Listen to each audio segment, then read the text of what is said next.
네, 자, 부채와 자본 연습 문제 한번 풀어보겠습니다. 다음은 주식회사 한공의 사채 관련 자료입니다. 23년 12월 31일 사채 이자에 대한 회계 처리로 옳은 것은 이랬습니다. 자, 사채 이자가 어떻게 되나 볼까요? 발행일이 23년 1월 1일, 만기는 25년 12월 31일, 액면가는 100만 원이고요. 이자 지급일은 12월 31일입니다. 연 1회 지급하기로 했고요. 사채 할인 발행 차금 삼각표를 보게 되면은 23년 1월 1일, 12월 31일 유효이자 11만 4,236원은 우리가 기초장부금액에다가 유효이자율을 곱한 것이죠. 액면이자 10만원, 액면가에다가 액면 표시이자율을 곱한 것이죠.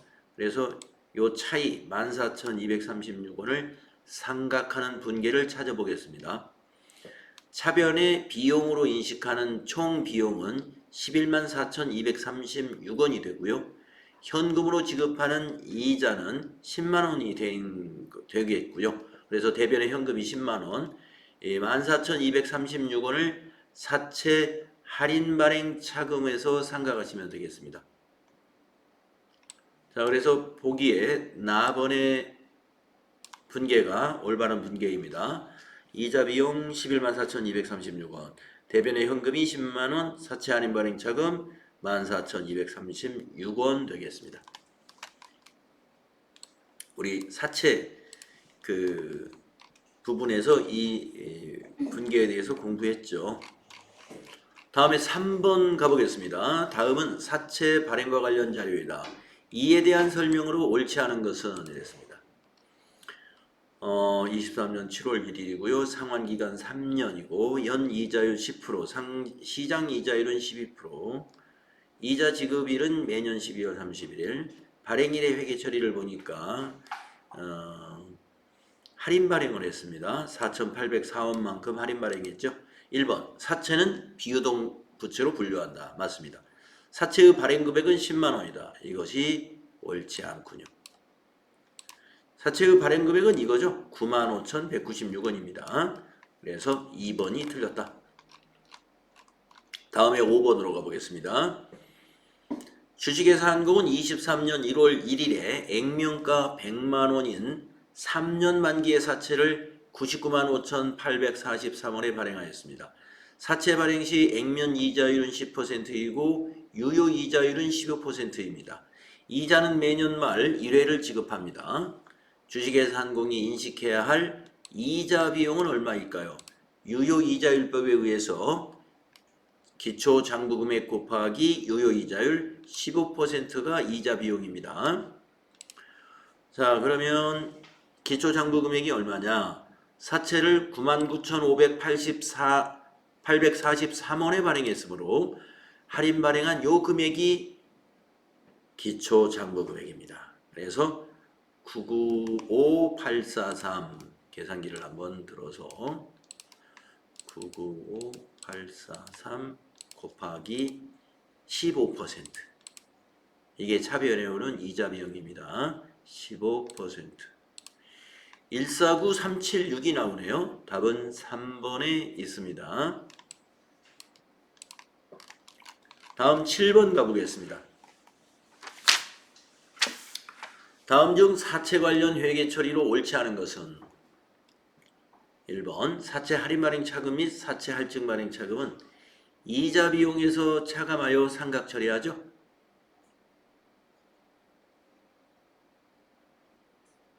이자 비용에서 차감하여?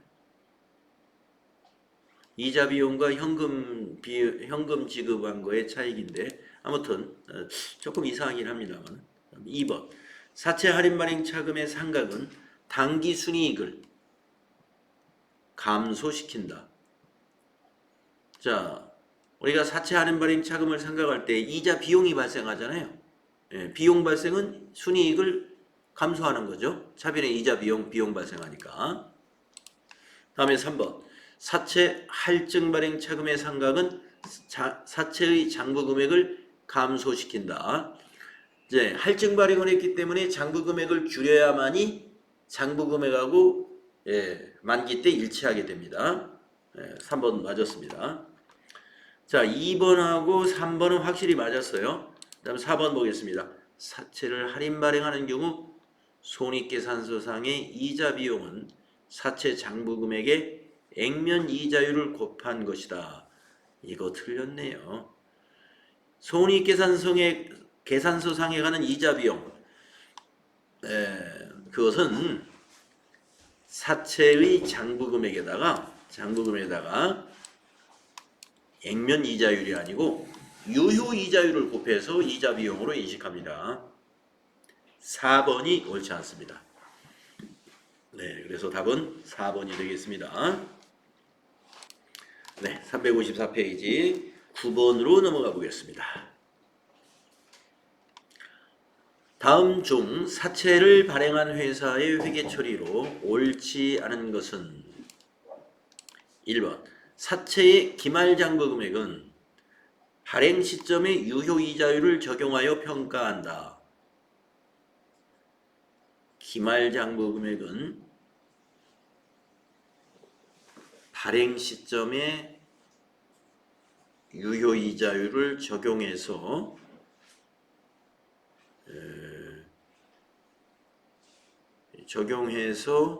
이자 비용을 계산하면서 현금 지급액과 차액만큼씩 상각을 하면서 기말 장부 금액이 계산이 됩니다.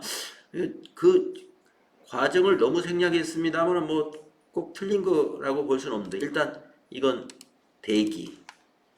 다음에 2번 사채 할증 발행 차금은 사채 액면 금액에서 차감하는 형식으로 재무상태표에 보고한다. 이게 틀렸네요. 할증 발행 차금은 사채의 액면 금액에다가 가산하죠. 가산. 할증이니까. 가산하는 방식으로 재무상태표에 표시되고요. 할인 발행 차금은 차감하는 방식입니다. 그래서 2번이 옳지 않습니다. 그러면 1번 맞다고 판단해 주시고요. 3번 한번 보겠습니다. 유효이자율법을 적용하는 경우 사채 할인 발행 차금 상각액은 기간이 경과함에 따라 매년 증가한다. 네, 상각액은 할인 발행이든 할증 발행이든 간에 매년 증가하게 되어 있습니다. 차이가 점점 벌어지기 때문에 사채 할인 발행 차금은 상각액은 기간이 경과함에 따라 매년 증가한다. 맞습니다. 4번 사채를 발행한 경우 상각 후 원가를 재무상태표에 표시해야 한다. 네, 발행한 후에 상각 후 원가는 우리가 기말에 사채 할인 발행 차금을 상각하고 표시하고 있죠. 사채 할인 발행 차금을 상각하니까 4번 맞는 얘기입니다. 2번이 틀렸어요. 차감이 아니라 가산이기 때문에. 다음에 11번 가보겠습니다. 다음은 주당 만원에 취득한 자기주식 1000주를 주당 1000주 중 200주를 주당 15,000원에 매각하였습니다. 이 거래가 주식회사 한공의 재무제표에 미치는 영향으로 옳은 것은 자본 총계는 변동하지 않는다. 한번 볼까요? 200주를 15,000원에 매각했으면 차변에 현금이 200주 곱하기 15,000원만큼 자산이 증가하죠. 그리고 대변에는 자기 주식을 처분했죠. 자기 주식 200주 곱하기 1000주 만원 만원짜리 200만원이 되겠네요. 대변에 자본 총계가 그러면서 자기 주식 처분 이익이 발생하죠. 한번 분계를 써보겠습니다. 네, 이런 문제는요. 분계를 한번 작성을 해봐야 돼요. 자, 200주를 15,000원에 매각했어요. 현금이 얼마 들어오느냐? 200주 곱하기 15,000원을 계산기로 두들겨 보면 300만 원인가요?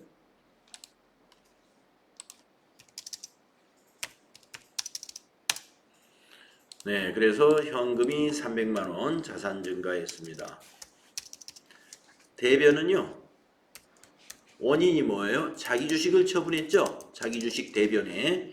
근데 얼마에 산 거예요? 10,000원에 산 겁니다. 예, 200만 원이 되겠습니다. 자, 100만 원은 자기 주식 처분 이익입니다.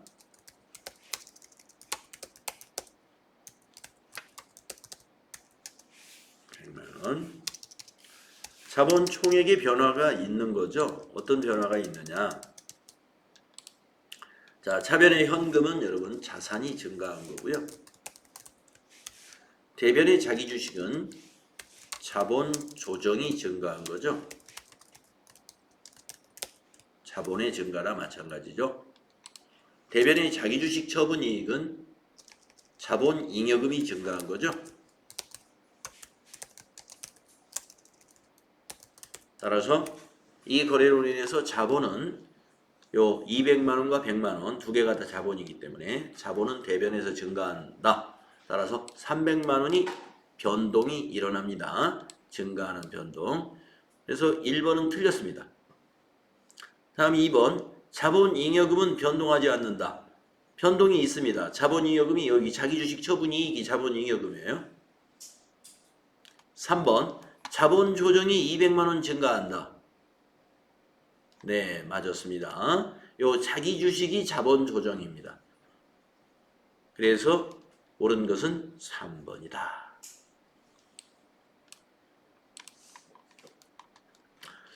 네, 다음은 13번을 보겠습니다. 회사가 보유 중인 자사의 주식을 소각 또는 재발행할 목적으로 취득한 경우에 이를 무엇으로 처리하고 감자죠, 감자. 그런데 소각 또는 재발행 취득한 경우 근데 이걸 자기 주식으로 일단 처리해야 될까요? 네, 아직 소각을 안 했으니까 네, 자기 주식으로 일단 처리하고 무엇으로 분류한다? 자본 조정이죠. 1번입니다. 자, 우리 회사 주식이 지금 유통 중이에요. 시장에. 그런데 그 주식을 우리 회사가 소각하거나 재발행할 목적으로 일단 구입을 했다는 거예요. 취득. 그러면 자기 주식으로 처리하시고 그것은 자본 조정으로 분류되는 계정 과목입니다. 1번 되겠습니다.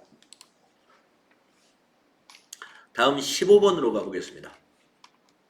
다음 중 자본 항목의 분류와 계정 과목 연결이 옳은 것은 자본 항목의 분류와 계정 과목의 연결이 옳은 것은 자, 이익잉여금의 해외 사업 환산 손익 해외 사업 환산 손익은요.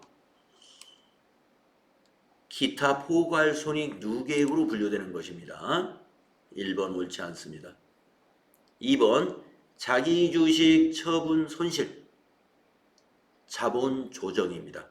2번이 옳게 분류했습니다. 그럼 3번 주식 선택권 자본 조정입니다. 이익잉여금이 아니에요. 자본 조정. 4번 매도항증권 평가 손익 기타 포괄 손익 누계액입니다. 자본잉여금이 아니고 기타 포괄 손익 누계액. 네, 2번이 맞은 거죠. 다음 17번 보겠습니다. 다음 중 주식 배당으로 인한 영향으로 옳지 않은 것은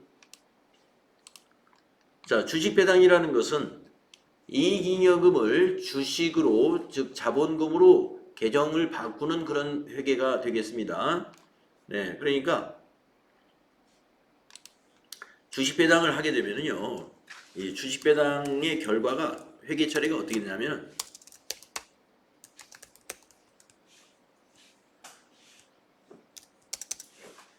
결과가 이렇게 돼요. 차변의 이익잉여금 대변의 자본금이 돼요. 주식을 발행하기 때문에 이익잉여금은 자본이 차변에 오면 자본이 감소하는 거죠. 그런데 똑같은 금액만큼 자본금 쪽으로 증가가 되기 때문에 주식 발행 시에는 주식 배당 시에는 자본 총액의 변동은 없습니다.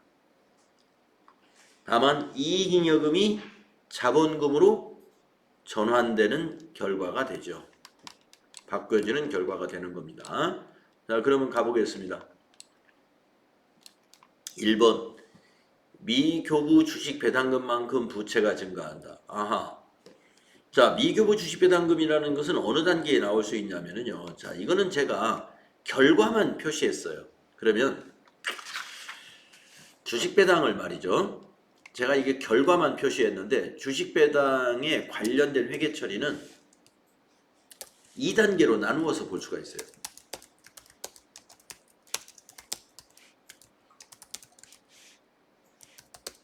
왜 2단계가 되느냐? 1. 배당을 결의하는 시기에 회계 처리를 해야 됩니다. 배당 결의를 주주총회에서 하게 되면은 차변의 이익 잉여금 XXX 대변의 미교부 주식 배당금 XX. 자, 이익잉여금은요. 네, 이익잉여금이에요. 자본 감소죠. 이익잉여금의 감소입니다. 대변의 미교부 주식 배당금 자본이에요. 근데 이거 뭐냐면 자본 조정. 자본 조정에 해당되는 계정 과목이에요. 미교부 주식 배당금. 이거 부채가 아닙니다. 그런 다음에 주식 배당을 실시하는 날 회계 처리를 또 합니다. 차변에 미교부 주식 배당금 없애주고 자본 조정의 감소죠.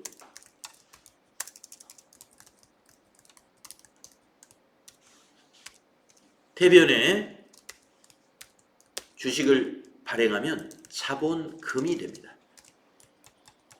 자본금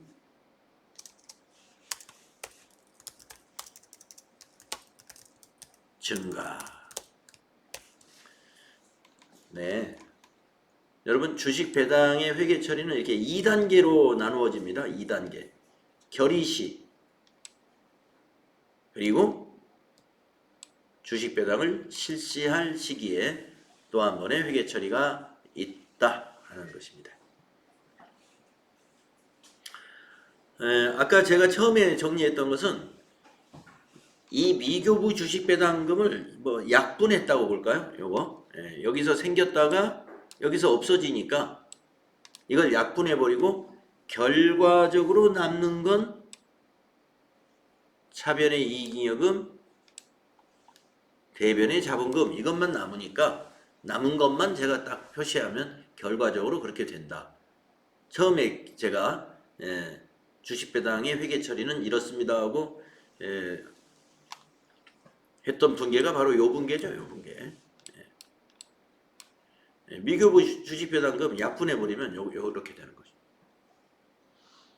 자, 그러면 이제 1번 미교부 주식배당금이 왜 등장하는지 여러분 이해되시죠? 그런데 등장은 하지만 이것은 부채가 아니기 때문에 1번 틀렸습니다. 그 다음에 2번 순자산의 유출 없이 배당의 효과를 얻을 수 있죠. 자, 배당을 했지만 여기 자산이 나가지는 않았어요. 배당을 했는데. 그래서 순자산의 유출 없이 주주에게 배당은 했다. 다음 3번 자본금은 증가하지만 이익잉여금은 감소한다.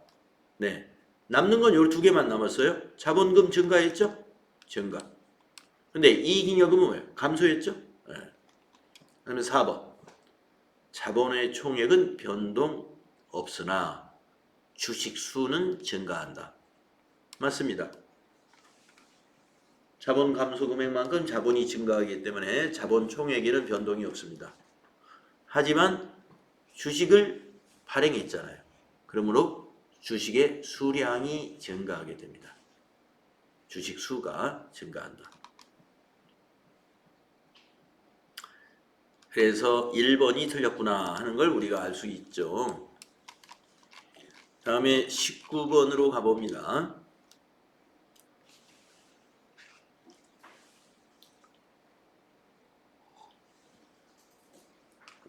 주식회사 한공은 단기 중 유상증자를 2차례 실시했어요.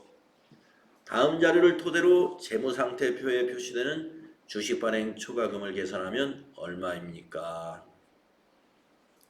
단 전기발 주식 발행 초과금과 주식 할인 발행 차금 잔액은 없다고 보셔라. 자, 그러니까 재무상태표에 표시되는 주식 발행 초과금은 얼마요? 이런 얘기입니다. 자, 3월 5일 날 1000주를 발행했고요. 발행 금액은 10,000원입니다. 이때 액면가는 5,000원이었어요. 5,000원인데 10,000원 발행했으면 주식 발행 초과금이 한 주당 5,000원. 5,000원씩 1000주니까 500만원 되겠습니다. 자, 주발 초과 500만원이네요, 지금. 요 시점에 3월 5일 시점으로. 다음에 두 번째 9월 20일 날 발행 주식수 1000주를 또 발행합니다. 한 주당 발행 금액은 4,000원. 그러면 액면가는 5,000원이니까 한 주당 1,000원씩 할인 발행을 했습니다. 할인 발행. 그런데 수수료가 발생했네요. 수수료는 할인 발행에다가 가산해야 돼요. 그러면 할인 발행을 한 것이 1,000원씩 1000주 100만원에다가 110만원이 할인 발행됐네요.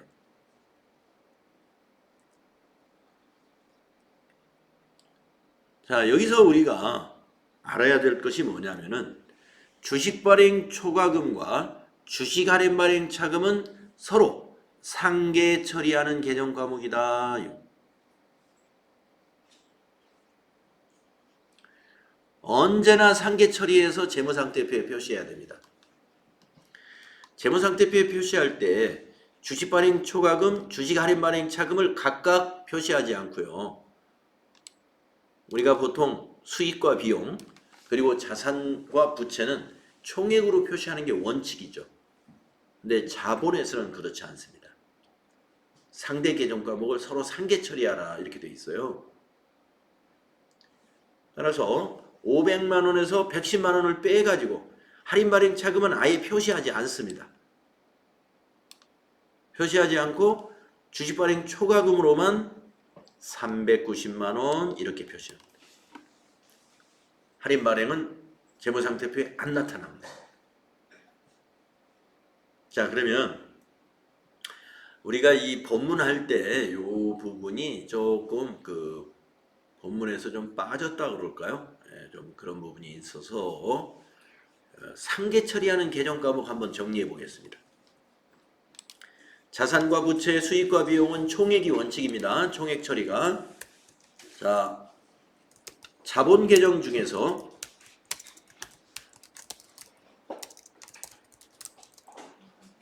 상계 처리하는 개정 과목 정리해 보겠습니다.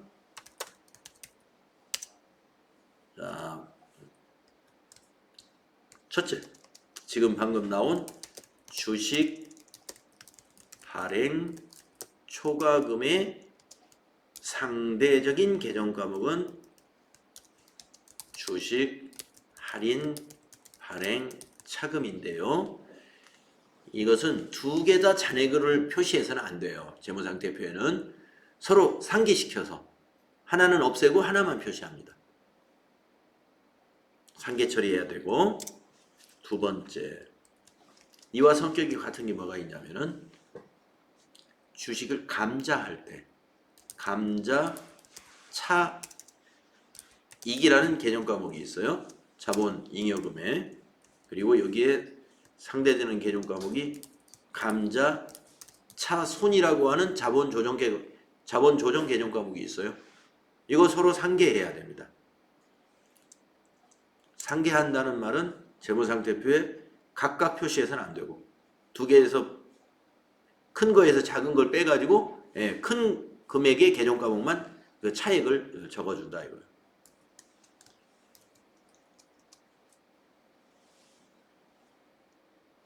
그 다음에 자본 개정 과목 중에 보면은요, 매도 가능 증권,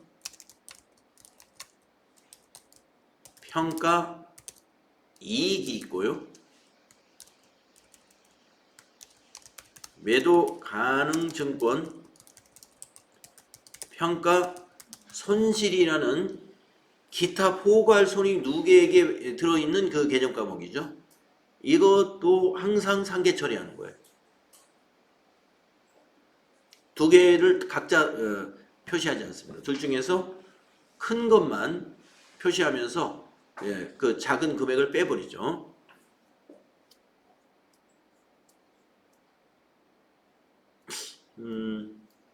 또 뭐가 있죠? 하나 더 마지막 하나입니다. 자기 주식 처분 이익이 있고요. 자본 잉여금에 있는 거죠. 그리고 자본 조정에 자기 주식 처분 손실이 있습니다. 이것도 상계하여 표시합니다. 네. 우리가 그동안 이제 자산부채에서나 또는 수익과 비용에서는 총액 표시라고 그랬습니다. 그런데 자본계정에서만큼은 예외입니다. 자본계정은 이렇게 상대 계정 과목을 서로 상계하여 표시한다. 네 가지가 있네요. 지금 보니까.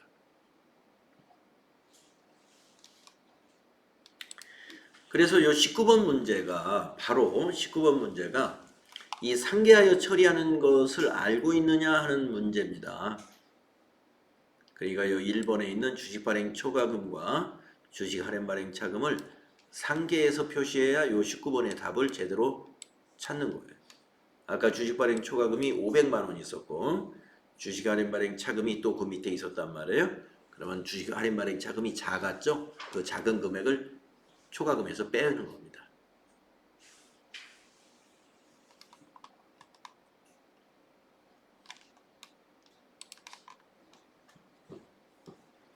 다음은 21번 문제로 가보겠습니다. 주식회사 한공의 23년도 12월 31일 수정 후 잔액시산표 중에 재무상태표 관련 개정 과목을 나타낸 것입니다. 12월 31일 현재 재무상태표상 이익잉여금은 얼마일까요? 이익잉여금을 구하라 하는 거네요. 잔액시산표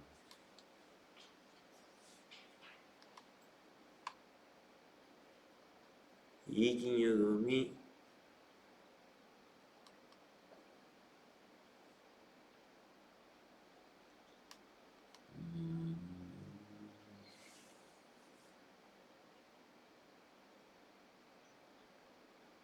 외상매입금, 퇴직급여 충당 부채, 장기차입금 보도. 여기까지는 부채죠. 이게 지금 부채. 그 다음에 자본금, 주식발행 초과금, 매도가능증권 평가 손실, 이익준비금, 임의적립금, 미처분 이익잉여금. 여기에서 이익잉여금만 골라서 더해라 이런 얘기입니다. 그죠? 예.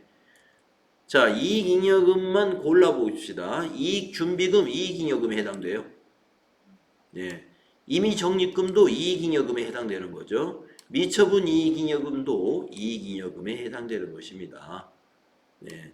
요 밑에 끝에 3개예요. 이익잉여금은 끝에 3개. 이거 더하시면 돼요. 6,500만 원. 2번입니다.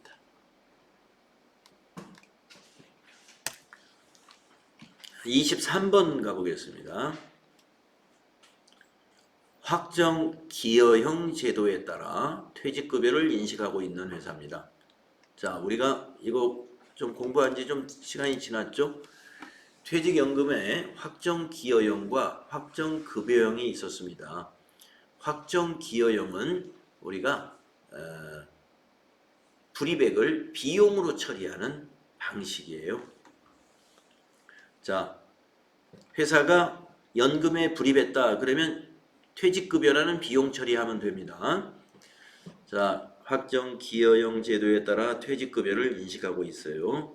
23년에 지급해야 할 기여금은 8,400만 원이고 2023년에 이미 지급한 기여금은 7,200만 원.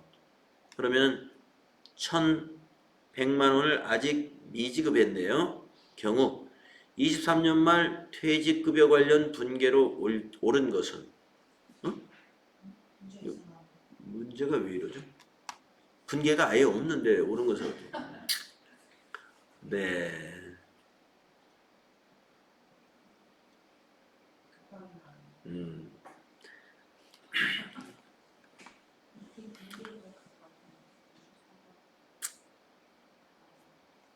밑에 분계가 그거예요?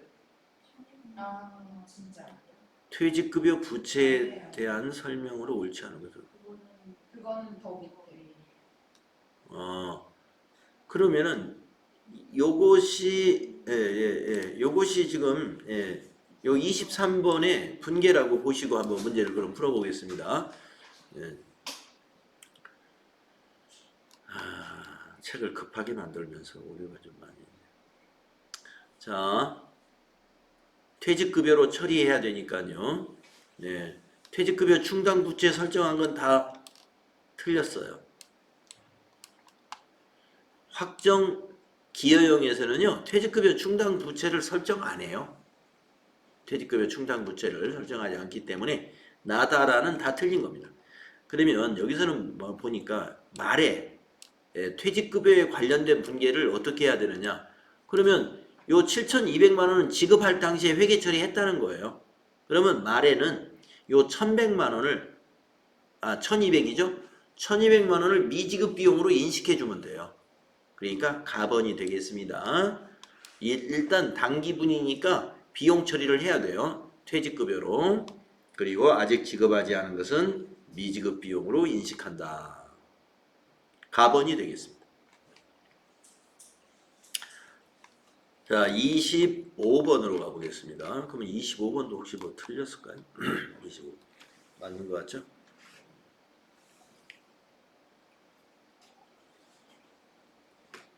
다음 중 퇴직급여 충당 부채에 대한 설명으로 옳지 않은 것은 1번 퇴직급여 충당 부채는 미래의 예상 임금 수준을 사용하여 측정해야 한다? 아니죠.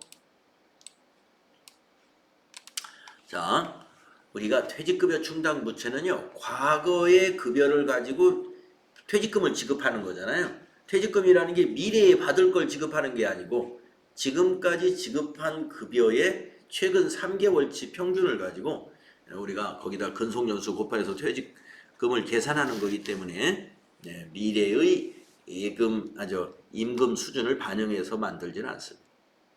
1번이 답이네요.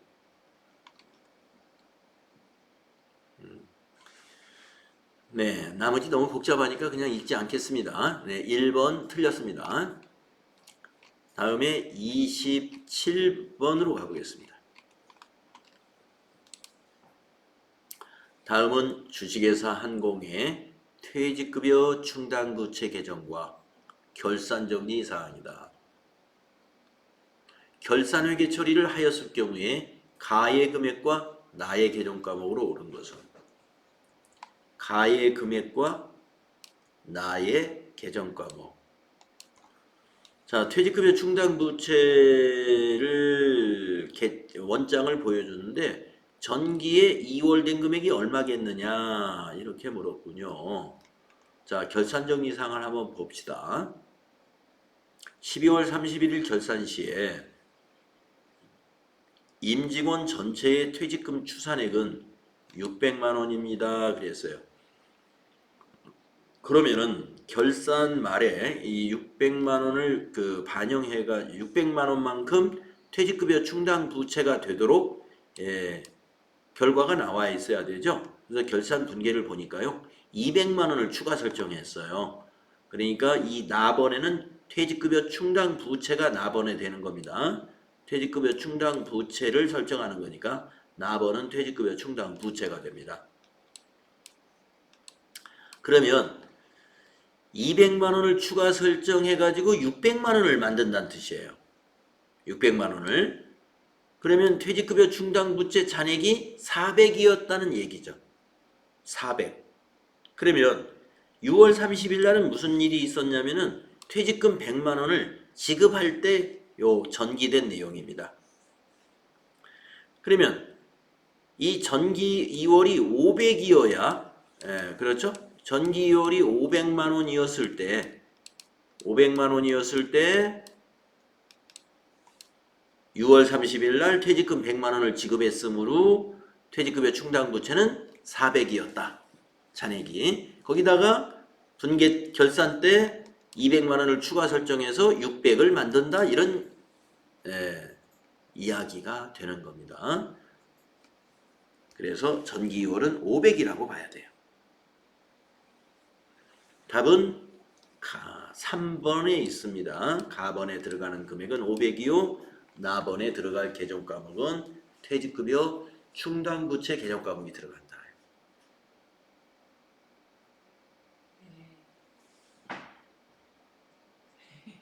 예, 이해되시죠?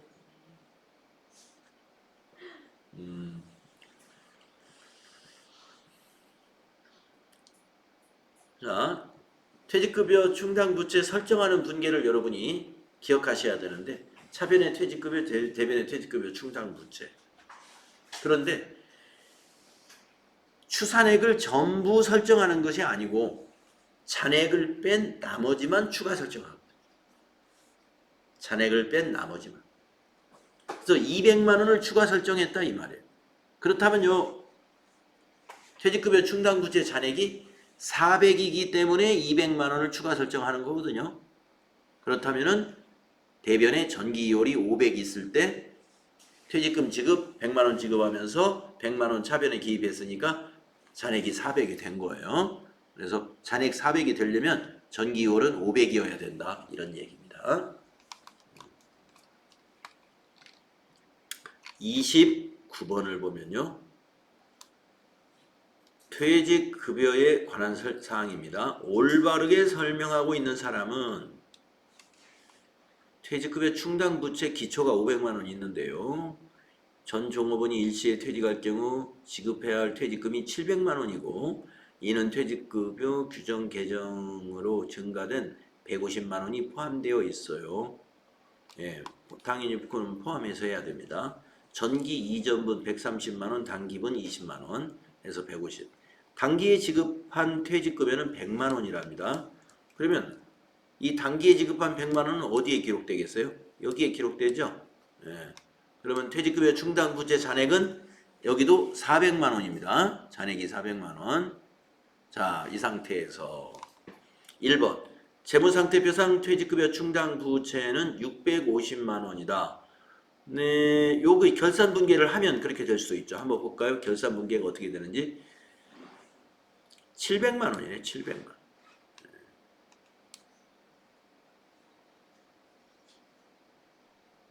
네, 700만 원. 그래서 650이 아니라 700만 원입니다.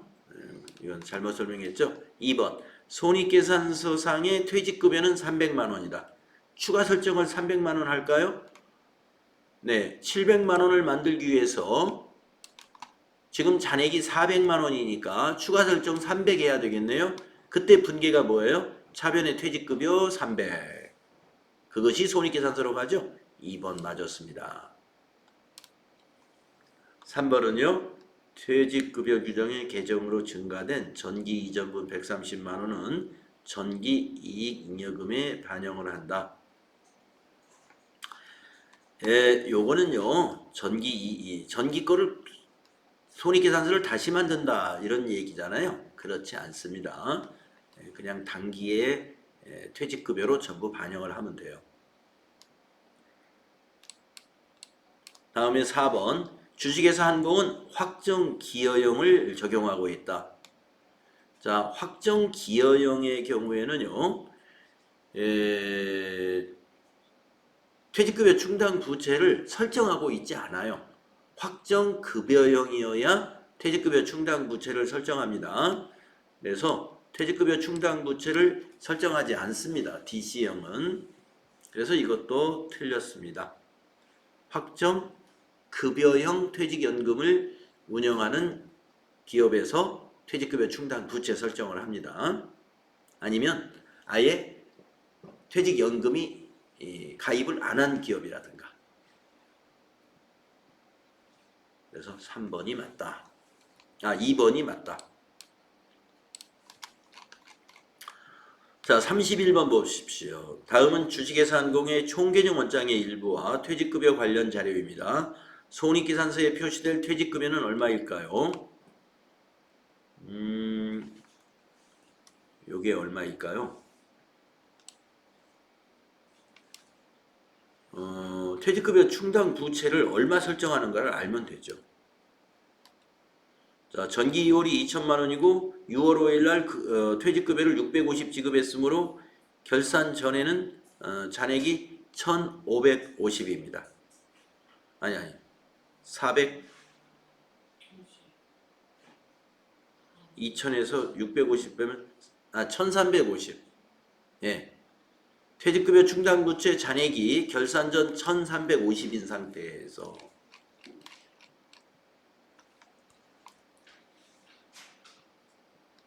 1,800만 원을 예상하고 있어요. 그러면 1,800 빼기 1,350만 원 이렇게 하면 되죠. 퇴직금 추계액이 두 사람 거 계산하니까 1,800이란 말이에요. 1,800이 퇴직금 추계액이고 지금 퇴직급여 충당부채 잔액이 1,350이기 때문에 빼면은 450만 원을 추가 설정해야 됩니다. 그러니까 손익계산서로 가는 퇴직급여가 450이죠. 2번이 되겠습니다. 자, 다음 수익과 비용이 또 있나요? 우리가 문제 안 푸는 게 이게 부채와 자본이 문제가 이렇게 많았습니까? 1시간 가까이 풀었는데 이제 부채와 자본이 끝났어요. 문제 푸는데 시간이 너무 많이 걸리겠죠. 아이고, 수익과 비용도 엄청 많네요, 문제가.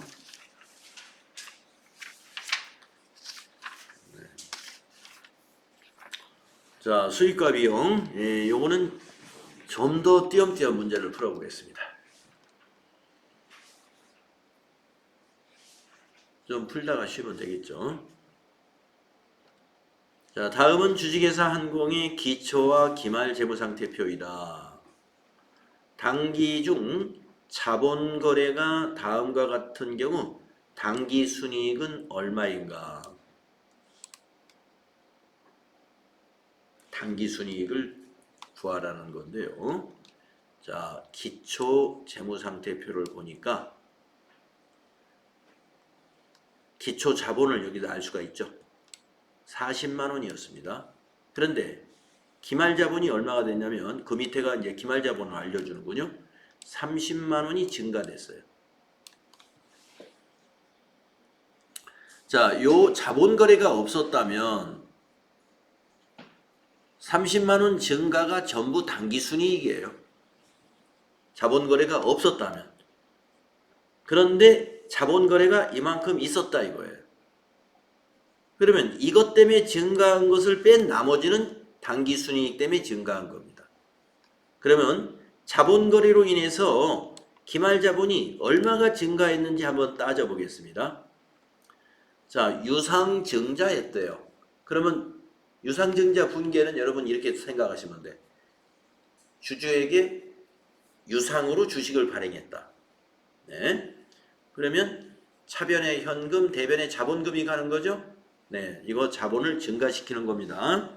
30만 원 플러스 증가되는 것이고, 그 다음에 현금 배당을 했답니다. 현금 배당은 대변의 현금, 차변의 이익잉여금이에요. 이익잉여금, 이익 난 거 가지고 배당을 하는 거거든요. 이익잉여금이라는 자본이 현금 배당한 것만큼 어떻게 돼요? 감소하죠. 네, 요거는 감소시킨 겁니다. 세 번째, 주식을 배당했답니다. 아까 우리 주식 배당 분계 수업 시작하면서 해본 적 있죠? 주식 배당은 결국에 미교부 주식 배당금을 약분해버리고 나면은 차변의 이익잉여금, 대변의 자본금이에요. 변화가 없는 거예요. 자본 총액에 변화가 없어요. 이거는 변화가 없으니까 플러스 마이너스 따질 것이 없습니다. 그러면 요 두 개를 가지고 얼마를 증가시켰나 볼까요? 20만 원 증가시켰죠. 유상증자 30만 원에 현금 배당 10만 원을 빼면 돼요.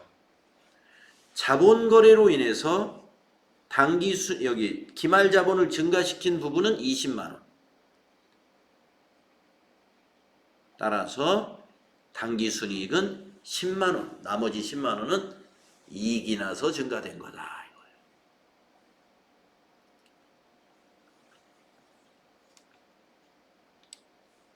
자, 여러분, 기초자본과 기말자본을 비교했을 때 기말자본이 증가했다면 자본거래를 없다고 본다면 전부 당기순이익이 걸로 가는 거죠.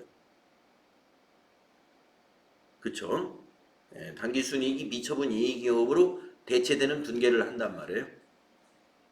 여러분 나중에 결산처리 시험 보실 거죠? 결산처리 시험 볼 때 손익계정 결산처리 시험 보는 날 이 문제 나옵니다. 집합손익 임시계정에 여기다 수익을 쫙 적어놔요. 수익. 여기다 비용을 쫙 적을 거예요. 비용. 그리고 여기다 괄호를 딱 쳐놓고 얼마 차익이 만약에 90만 원이다. 그러면 여기다 90만 원 여기에 무슨 계정 과목이 들어가겠소? 이 문제를 하나 냅니다. 여러분 우리가 결산하는 과정에서 손익이라는 집합손익계정은 임시계정이죠. 수익을 전부 다 손익계정의 차변에 대체시키고 비용은 대변이죠. 죄송합니다. 손익계정 대변에 비용은 전부 손익계정 차변에 모아가지고 그 차액이 만약에 90만 원이 나왔다. 그러면 이거를 어디로 보내요? 자본으로 보내잖아요. 자본으로 보낼 때 그냥 자본 이런 개념 과목 없죠? 미처분 이익 잉여금이라는 계정으로 보냅니다. 회계의 순환 과정에서 여러분 공부했어요. 회계의 순환 과정에서 미처분 이익잉여금으로 보낸다는 게 뭐예요? 자본으로 보낸다는 거예요.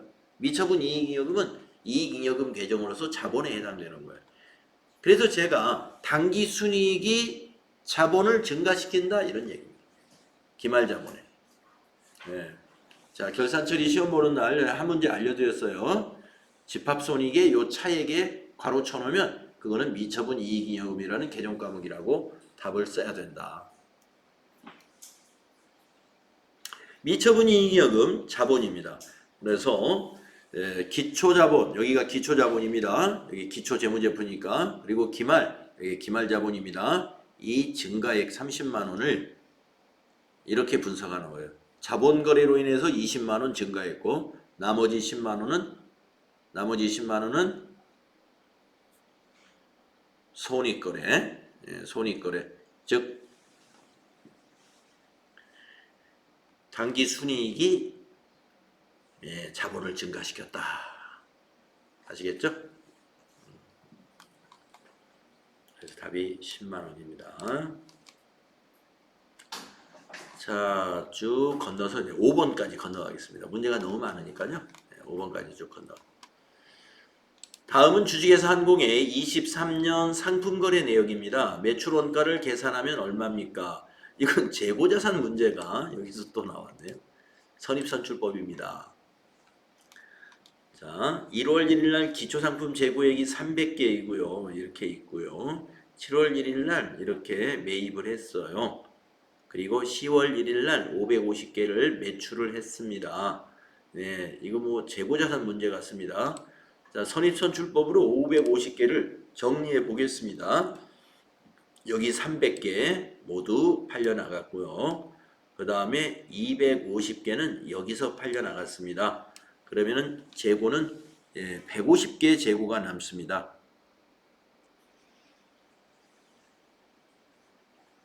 그러면 150개를 재고를 금액으로 환산을 하려면은 단위당 단가 요 1,500원을 곱하면 되죠. 그래서 여러분이 계산기로 재고 150개 곱하기 1,500원 해주면 되겠습니다. 22만 5천.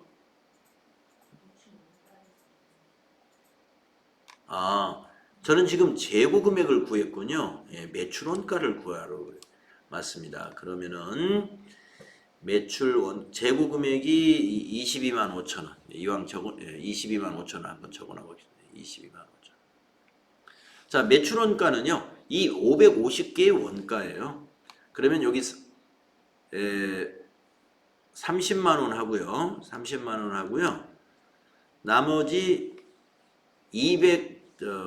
250개는 여기 단위당 원가 1,500이니까 30만 원 더하기 250개 곱하기 1,500원 하시면 되겠습니다. 250개 곱하기 1,500원.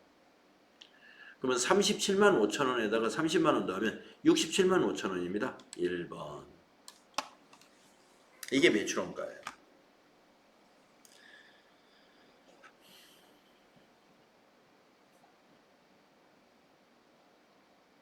네, 1번이죠. 다음에 9번으로 넘어가 보겠습니다. 9번쯤에 쭉 가서 다음은 주식회사 한공의 12월 중 상품 매매 자료입니다. 재고자산의 평가 방법을 선입선출법으로 할 경우 매출원가의 매출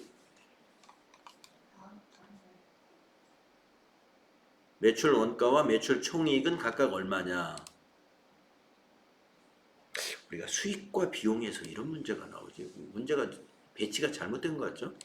네, 아무튼 우리가 재고자산에서 이런 문제 많이 풀었었는데요. 자, 그러면 매출 원가와 매출 총이익을 한번 구해 보겠습니다. 선입선출법입니다. 우선 매출 원가는 이 150개의 원가가 됩니다. 150개의 원가. 선입선출법으로 한번 해볼까요? 150개는 여기 100개. 이거 곱해서 매출 원가에 반영하시고 여기서는 50개만 1,200원을 곱하기 합니다. 그러면 매출 원가는 얼마가 되느냐면요. 1,000원 곱하기 100원 하면 10만 원이죠.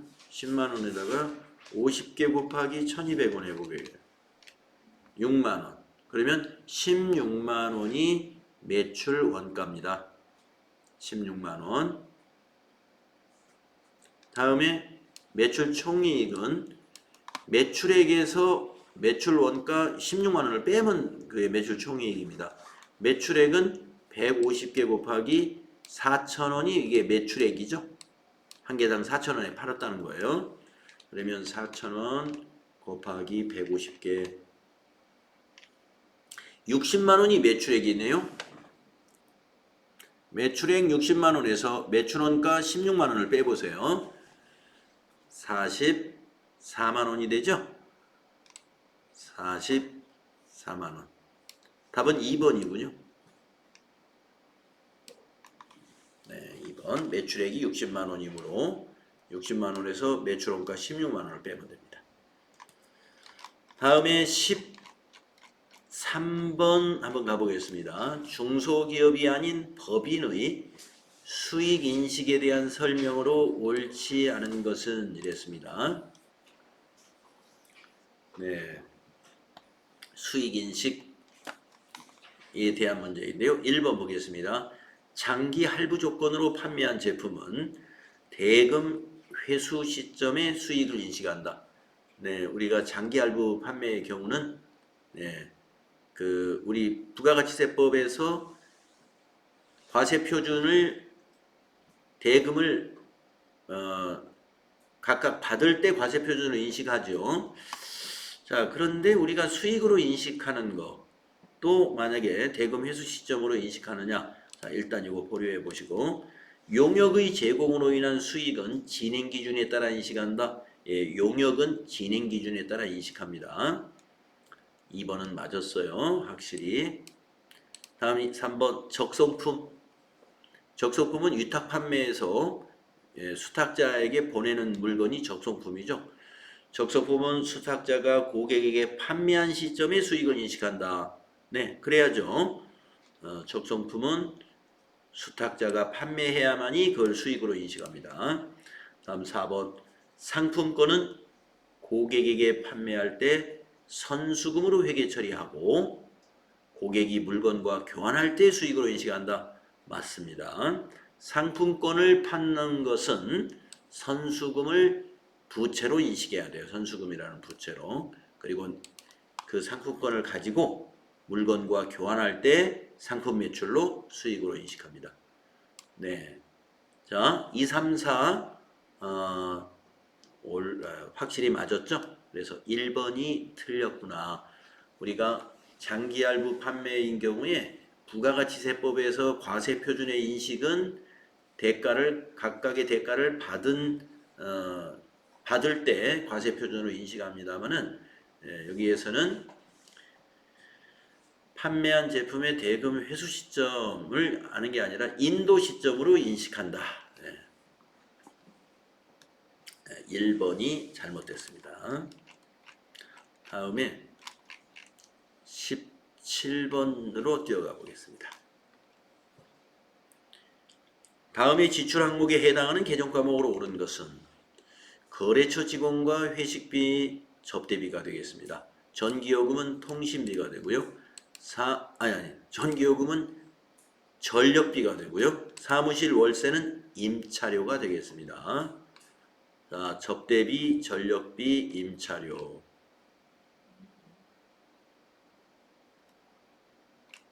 1번이라고 봐야 되겠네요. 우리가 전기요금은 전력비로 보는 것이 맞습니다만은 전력비 보기 이전에 수도광열비로 처리할 수도 있습니다. 그래서 1번. 지금은 지급임차료라는 계정 과목을 안 쓰고 있죠. 그냥 임차료라는 계정을 씁니다. 같아요. 지급임차료. 과거에는 지급임차료라는 계정 과목을 사용했었어요. 1번이 되겠습니다. 자, 그러면 여기 우리 17번까지 우리 360페이지까지 했죠. 다음 시간에 나머지 같이 또 풀어보도록 하겠습니다.